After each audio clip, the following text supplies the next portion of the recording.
2002 भारत सरकार का एक ऐसा बयान जिसके बाद पूरी दुनिया में सनसनी फैल गई।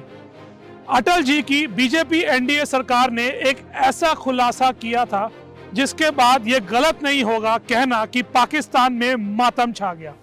उस बयान में यह था कि पाकिस्तान और अफगानिस्तान के ऊपर ताजिकिस्तान में भारत अपना एक मिलिट्री बेस बनाएगा जहां से पेशावर और पाकिस्तान के ऊपरी इलाकों पर हमला किया जा सकता है।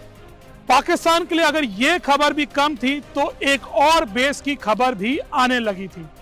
इंडिया नाउ एंड हाउ के इस एपिसोड में मैं आपका होस्ट अंकित आपको बताऊंगा कि कैसे और क्यों भारत ने वो बेसेस बनाए, और ये भी इस वीडियो के अंत में बताऊंगा कि तालिबान ने जब अफगानिस्तान पे 2 साल पहले फिर से कब्जा किया था तो उन दोनों बेसिस की बातें दोबारा से क्यों और कैसे होने लगी।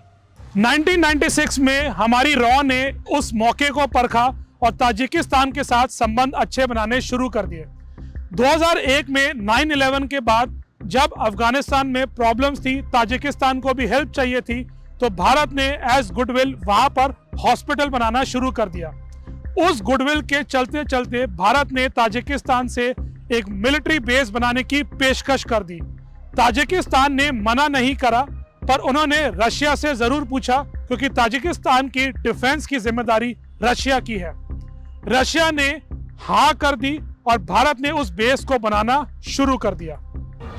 उस जगह का नाम था फरखोर, जो पाकिस्तानी बॉर्डर से करीब 500 किलोमीटर ही दूर थी।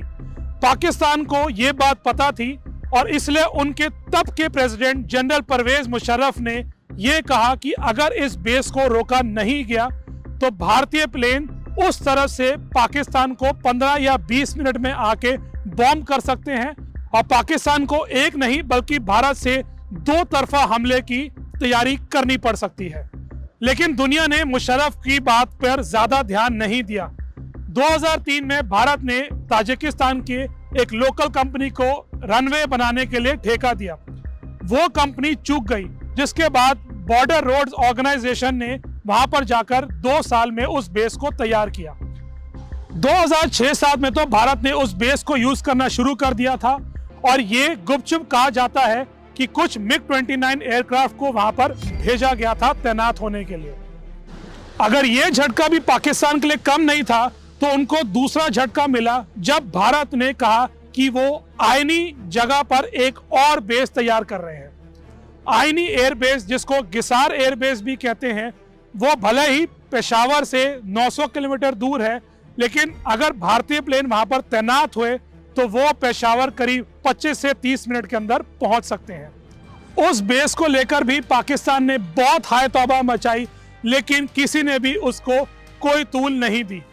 उन दोनों बेसिस के बाद चाइना भी घबरा गया, क्योंकि उसको पता था कि अगर लद्दाख पे या अरुणाचल पे हमला होता है तो भारत अपनी ताजिक बेसिस से चाइना के वेस्टर्न सेक्टर में भी हमले कर सकता है। 2011 आते आते भारत आईनी के रनवेज को और बड़ा कर रहा था, जिससे उनके बड़े प्लेन जैसे C-17 और ग्लोब मास्टर वहां पर आ सके। कहा जाता है कि करीब $70 मिलियन खर्च हो चुके थे भारत को आईनी बेस को पूरी तरह से रेडी करने के लिए।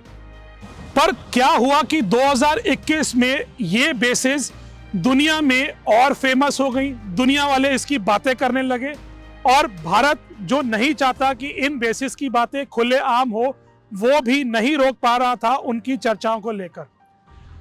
तालिबान ने जब 2021 में अफगानिस्तान पर फिर से कब्जा जमा लिया था तो भारत के कुछ लोग और दुनिया के काफी लोग ये कह रहे थे कि भारत अब उस बेस का और इस्तेमाल करेगा। हमारी सरकार ने काबुल से अपने लोगों को बचाकर कुछ बैचेस को ताजिकिस्तान की उन बेसिस में भेजा। सारे प्लेन्स एक साथ भारत की तरफ नहीं आ सकते थे, पाकिस्तान के ऊपर से जाना भी एक बहुत बड़ी हेडेक थी, इसलिए भारत ने कुछ प्लेन्स को अपने ताजिकिस्तान की उन बेसिस पर रूट किया और वहां से फिर उनको भारत आराम से ले जाया गया। दुनिया ये तक कह रही थी कि भारत को तालिबान पर हमला कर देना चाहिए और उन दोनों बेसिस से ही उन हमले की शुरुआत होनी चाहिए। तो बेसिस की मिलिट्री यूटिलिटी उस समय हुई हो या नहीं हो, लेकिन हमें यह पता है कि पाकिस्तान से खासकर कश्मीर में अगर कोई युद्ध छिड़ता है तो हमारी वो 2 बेसेस पाकिस्तान को उस तरह से पूरी तरह से नाकाम करने के लिए काम जरूर आएंगी। तब तक के लिए हम इंतजार करते हैं और हमारे अगले एपिसोड के लिए कुछ ही समय के लिए आप भी करें। लौट कर आते हैं बहुत जल्द। तब तक के लिए नमस्कार, जय हिंद।